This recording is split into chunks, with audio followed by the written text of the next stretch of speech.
Good evening, council members. My name is Mike Mohill.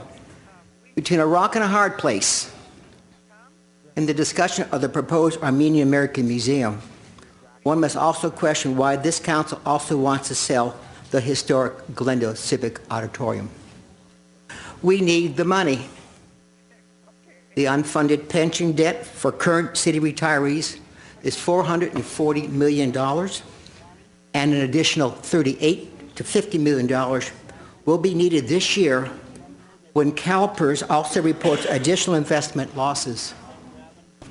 Both entities will disrupt the serenity of the nearby communities.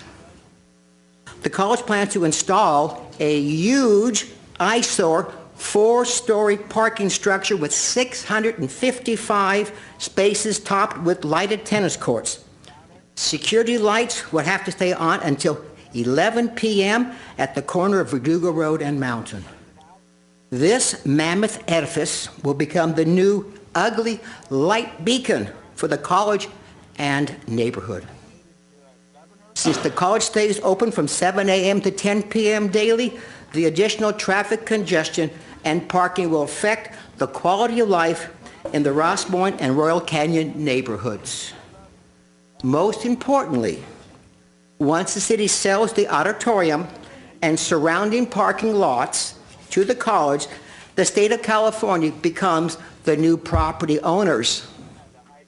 Glendale citizens will no longer have any input or control on how the property is used in the future. The college dream of expansion will be completed. More buildings, thousands of additional students, faculty, and probably in the future being named a university. If a museum were located in Glendale, there are many examples where cities, counties, and state donate or lease land for a couple dollars per year to cultural institutions. Chinese American Museum, California African American Museum, Museum of Tolerance. Unlike the sale of the auditorium to the college, the proposed Armenian American Museum will use leased land from the city, and the property will always be owned by Glendale citizens. The museum would stand out about as high as our civic auditorium with subterranean parking and will be paid for by private funds.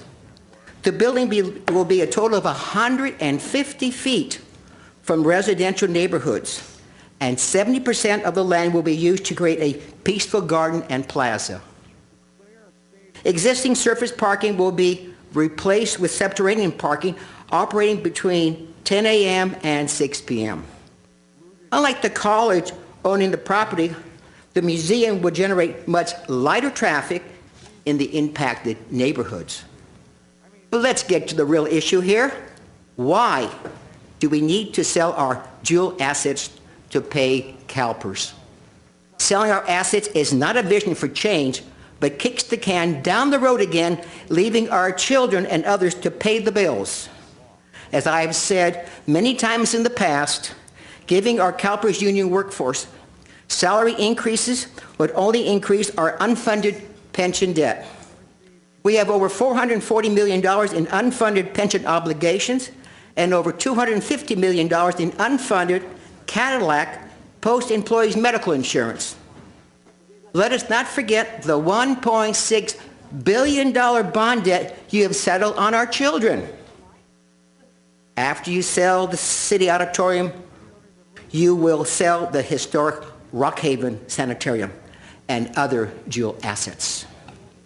To pay our pension debt, will you again consider raising our water and electric rates beyond the cost of delivery?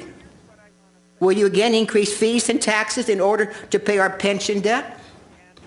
Are you again planning to illegally transfer $20 million from GWP to the general fund? After the damage you have inflicted on your constituents, will you move on to seek higher offices like Mrs. Friedman or Mr. Nigerian? Or move out of town? You need to tell the public the truth. We need to bring in an outside consultant, not city staff, and see how we can leave the corrupt and irresponsible CalPERS pension system. Selling our assets is not a solution. Thank you.